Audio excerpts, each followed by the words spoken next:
Thanks for choosing GPS and Track. Today, we will go over the installation for our hardwired GPS car tracker. This is what will come inside of the brown box: the rectangular tracker and the hardwired adapter. The white connector will plug directly into the tracker. The other end of the power adapter will have multiple wires, but you will only need 2 for tracking. The red wire will go to constant 12-volt power.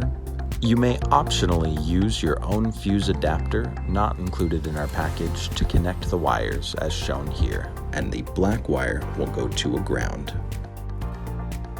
Pin 16 of the OBD2 port is almost always a good option, but you can find several different spots.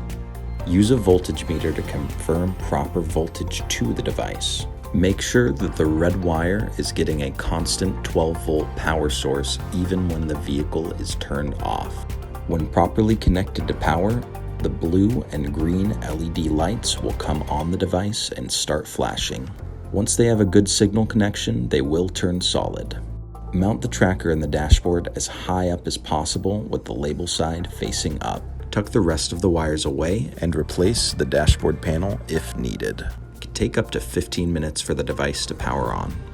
Bring the vehicle outside if it is in a garage and take it for a 10-minute drive to speed up the car getting its first connection.